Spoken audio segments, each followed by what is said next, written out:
Thank you and welcome back to Race Industry Week 2023. Paul Fanner should be with us any second. And we're going to bring Melissa from Pikes Peak. And what a great session we just had. So Melissa is on with us. So Paul, we'll dive into it right away. Well, great. Thank you, Francis. Hello, Melissa. Hello. So, Here we are, a year later. yeah. You're still working on making this race a success. It's only been around since 1916. It's one of the oldest motorsport events in the world. I think it's keeping it a success is really, I think it's never successful enough. You know that. You're in the promoter business. Pressure. Yeah. But it's great to see you. And I know this is close to your heart and you love what you do. Share your enthusiasm here for why this place is so special and why this mountain has attracted some of the greatest racers in the world, and why it's different than anything else in the world. So yeah, I think 12.42 miles and elevation. We know it's the finish line at 14,000 feet.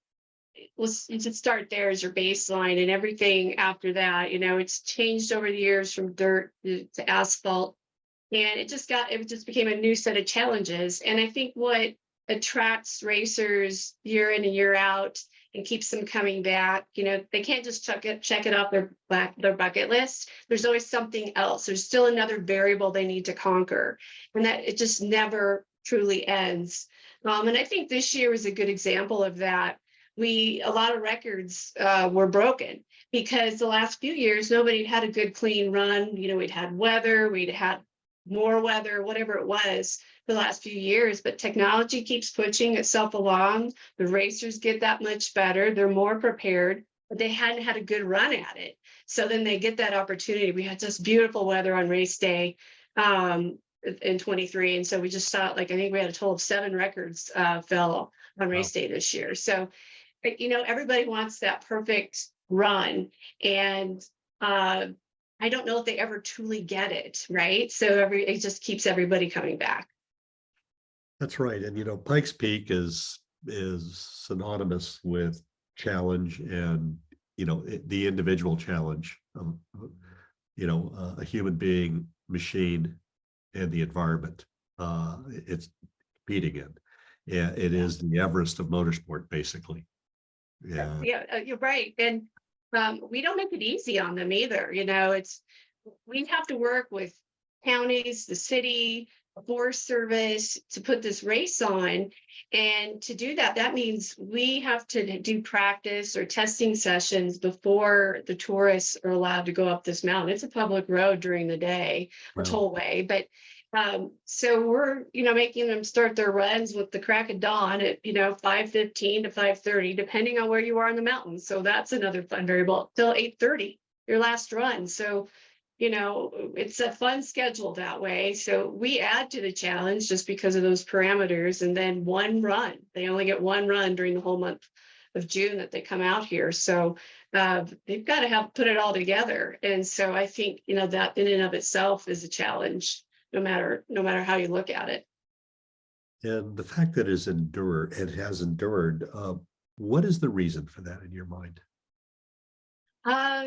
It sparks imagination in the storytelling, and there's so many components to this race that are valid through time. And that's it's always, whether it was always a marketing event, that's the way it was created. To bring tourists to the Pikes Peak region, and we continue to do that. We continue to be a force in the community for the community, and that's part of the enduring part. And we bring that with everybody that attends. They all feel a part of a community. And then again, it's just that it's always been a marketing exercise with very relevant storytelling opportunities throughout the years. So I think it's that's a sustainable base for hopefully another 100 years. I sure hope so. I've been to the event twice and it was mind blowing. And there's nothing quite like the moment you first see a car go by at 125, 135 miles an hour. Right, yeah, Yeah, the turns and yeah. then the variety of cars all going at it. I mean, I just still, you know, Ford super van to our grassroots open wheel racers that have modified the dirt cars, you know, to run on asphalt. I mean, it's and everything in between. That's one of my favorite parts. It's like a parade, you know, of cars on race day. And race day itself, having watched live stream and experienced it as well, it goes by quickly. And it for those of us with short attention spans, it's perfect for you because Right. there's always something moving, and there's consequence if you make a mistake. Mhm. Yeah, yeah. The blue, you know, people can't see around the turn. There's nothing but blue sky in front of them. Yeah. We still get requests, you should add guardrails. I'm like, you're talking to the wrong people. That's up to the All right. highway. Yeah. Yeah. Stuff like that. Yeah. Yeah. And it's And you also, know, go on. oh no, go ahead.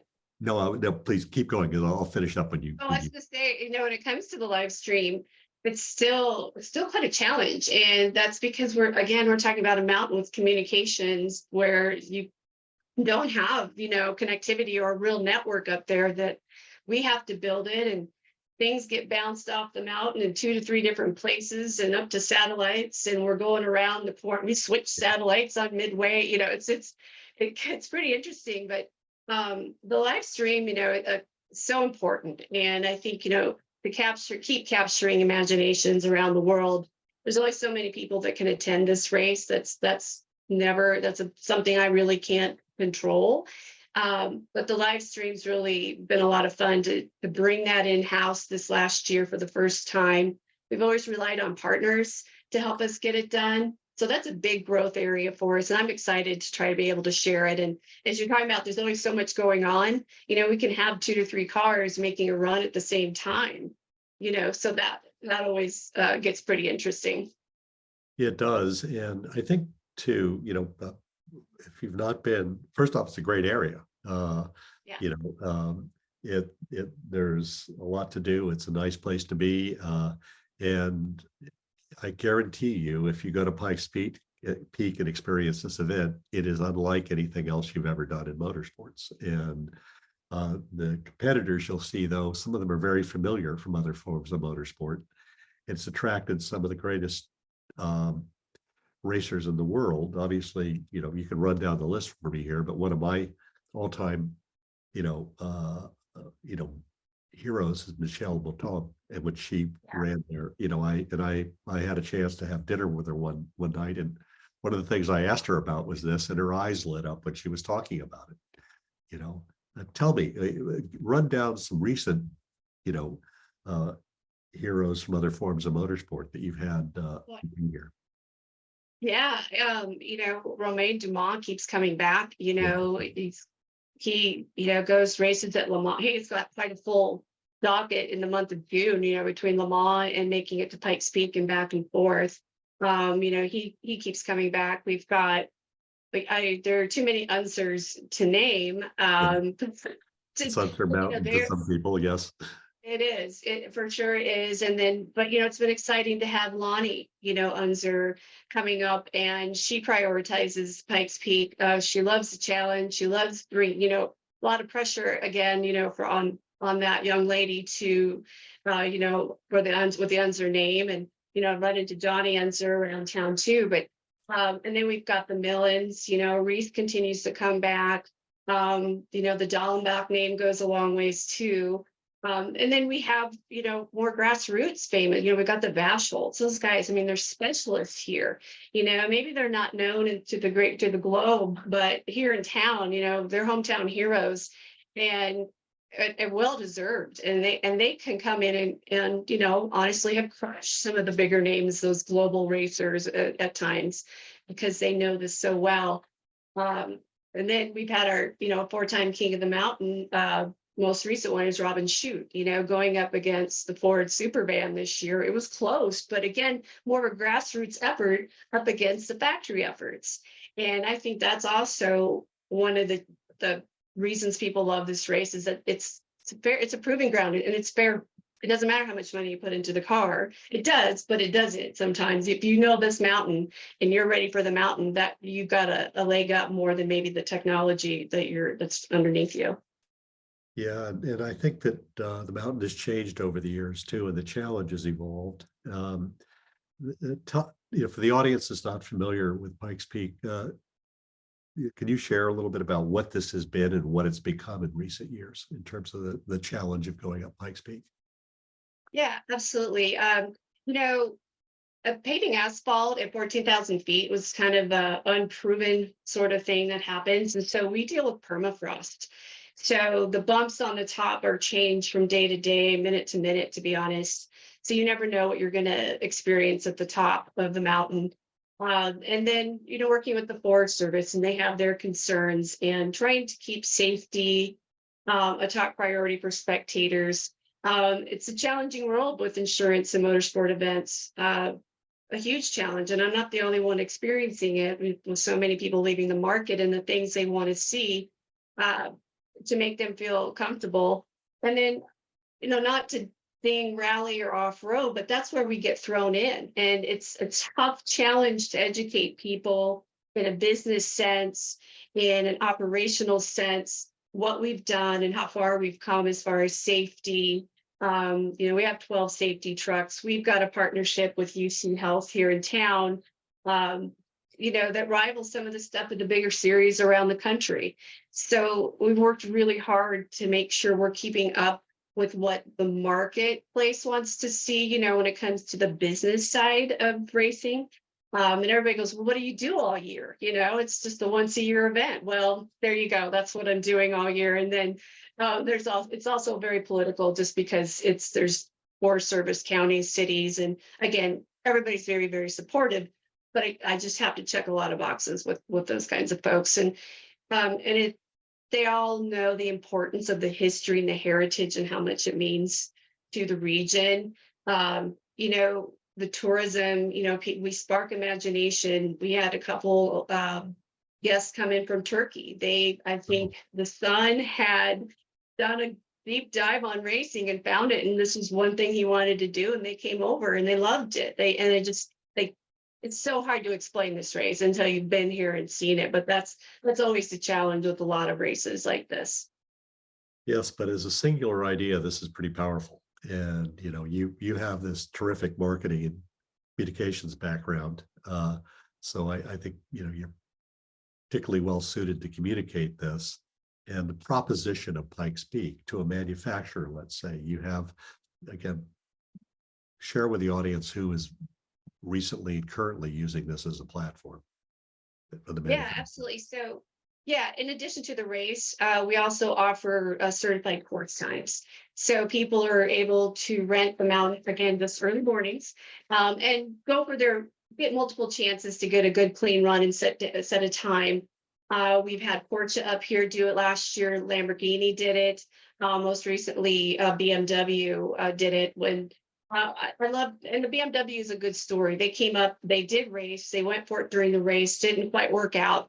But they shared that in their documentary that they did about it. They showed the crash, they showed the reality and the challenges, all the best laid plans, and then race day. This mountain always has something in store for you. But they came back and met their goal. And they've been using that, in their marketing and their messaging. And it's working for them. And we love that. It is a proving ground.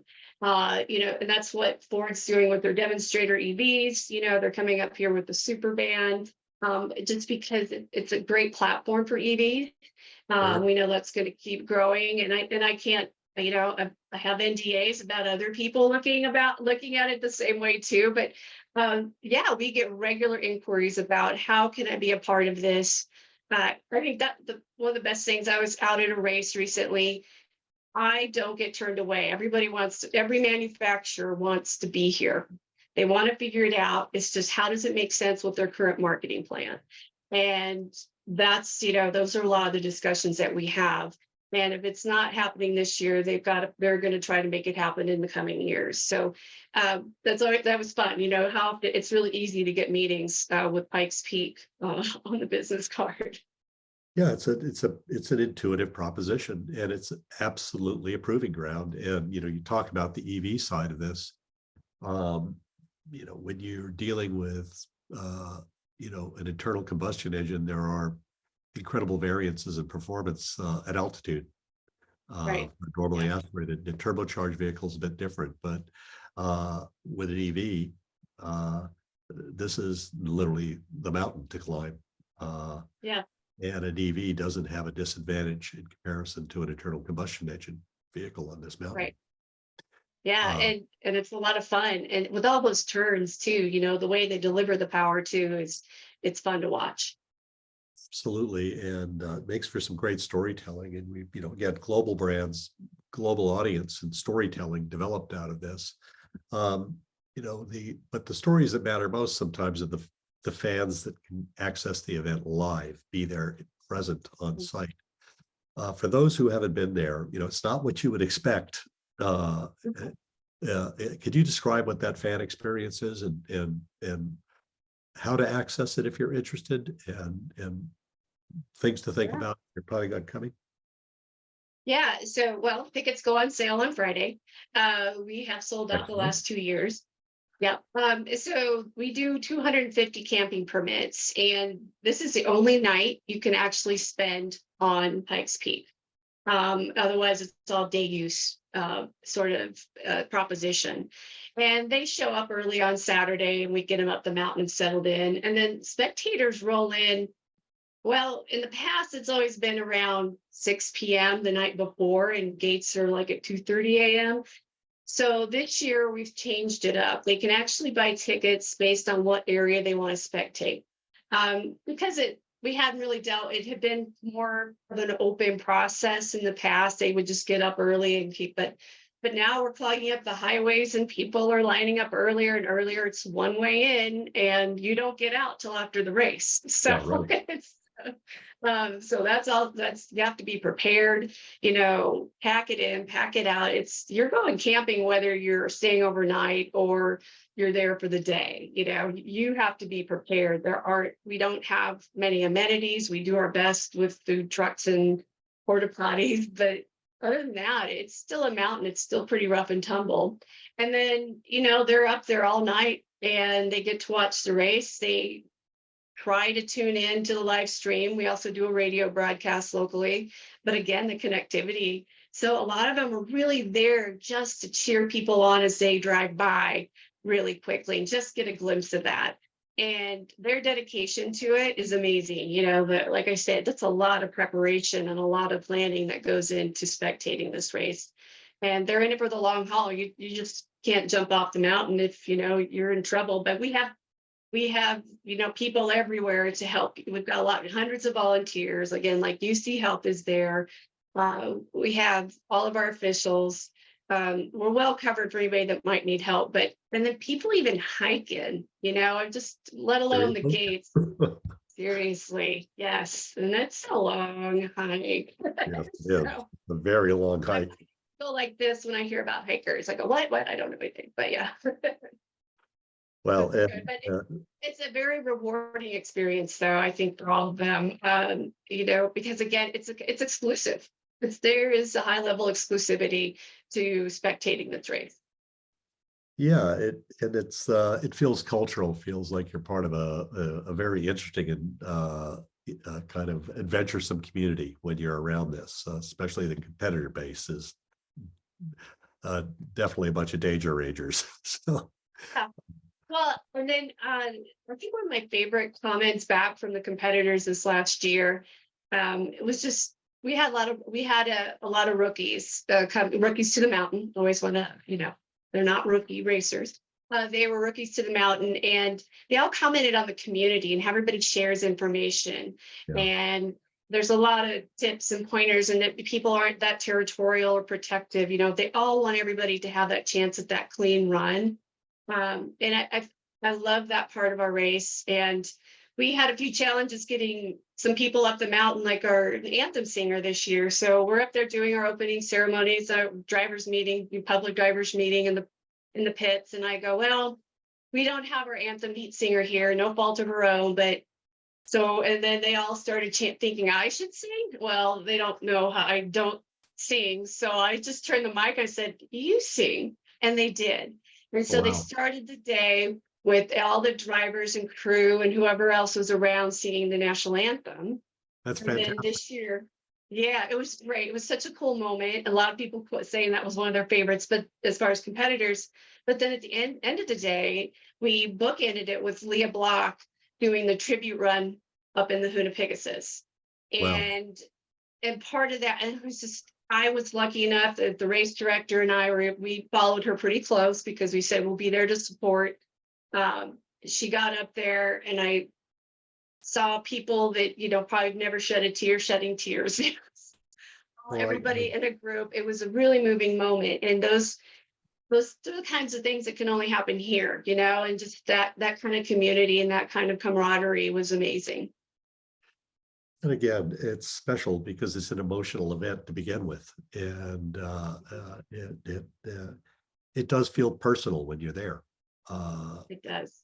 And I think that on, you know, one level here, you know, who competes defines the event as much as the mountain. And when will we know who's going to be competing in the 2024 edition of the Pikes Peak Hill Climb? Yeah, so we opened up for, we're open for applications. It's an application process. So you apply until January 11th, and then we take about 2 weeks, compile everything. We go to committee and we make our selection and we announce at the end of January, around January 29th, we'll make an announcement. We're shooting for 70 in the field. That's our max number. We hit it the last couple of years. Well, fingers crossed we can do that again. Last year we had nearly right around 100 applications. So unfortunately we had to wait lists and turn a couple of people away. But it keeps the competition level high when we get at that, when we have to do that. You know, we can start to make sure the speeds and it's an entertaining race and we get the right kinds of vehicles and whatnot. It's always really important. And part of that is adding the GT4 division this next year. I really see it as a great entry point for all of these racers around the world.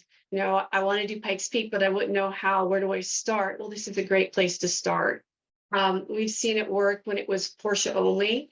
Yes. A lot of those guys would come back in something else in a different division. And so we're just trying to open that up even more. And Porsche is once again on board. We've got Ford signed up as well. And we're waiting for a couple of other manufacturers to join in. But we've been working with SRO, you know, in licensing and managing the homologation and all of the BOP. One of my favorite things is like BOP is going to look a lot different, right? Here it's going to be extremely different. There's only so many things you can adjust that really matter. And then honestly, the mountain itself is its own sort of BOP. You know, it does truly level the playing field for a lot of people. But so it'll be interesting. It'll be a lot of fun. It'll be a fun experiment. Yeah, but it's intriguing that it's evolved to this point, you know, and I first off, fantastic. I love this idea. And, you know, you know, we have some Pikes Peak in our DNA as a company. The co-founder of Racer, Jeff Swart, has been a class championship winner, I believe, 8 times at Pikes Peak. Yeah, I mean, yeah, huge proponent. I mean, talked to him earlier today. We're always talking Pikes Peak. He's near and dear to our hearts and a big supporter for us. Yes. Indeed, and that's how I was exposed to it firsthand, was Jeff. And I think that, you know, what is the date for this year's event, and how can people access 23rd. it around the world? 23rd. Yeah, June 23rd and 24th in 2024. It's so hard to schedule around everybody. I tried to not be on the last Sunday for a couple of reasons, trying to avoid some other races, and it didn't quite work out like I had hoped. But I'm really happy with that date. We'll see what climate change does to the month of June for us. We're not really sure.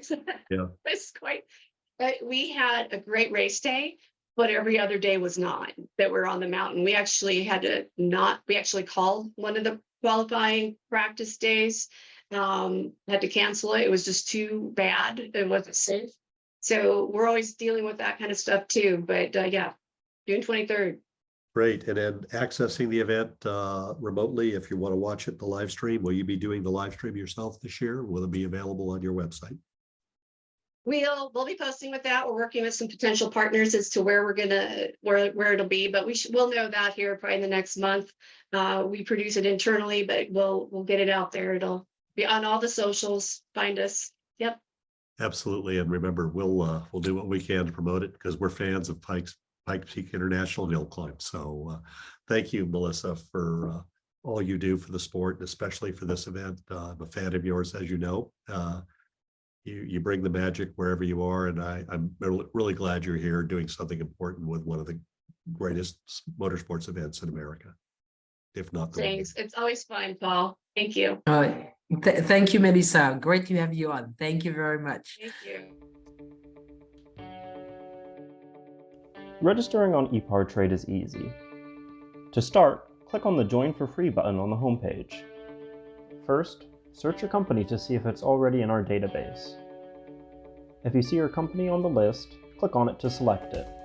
Then, choose Claim Company if you are one of the decision makers, an owner, marketing person, or main company contact. Or choose Join Company if you are an employee, and press Continue. If you couldn't find your company in our database, select Register a New Company. On the following page, fill out your name, email, phone number, job title, and choose a secure password. If you chose Register a New Company, you'll need to choose your business type. Select Supplier if you're looking to display products or services and connect with buyers. Choose Racing Business if you're looking to source new parts and connect with suppliers. Choose Race Team if you own or are a member of a professional race team. Then, enter your company name.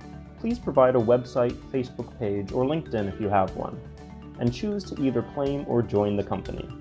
You can view and agree to our terms of use here. If you'd like to receive our weekly newsletter, choose Accept. Finally, click Register Now and your registration will be submitted for approval. An email will be sent to your inbox. Please confirm your email address and you will be approved shortly. Welcome to EPARTRADE.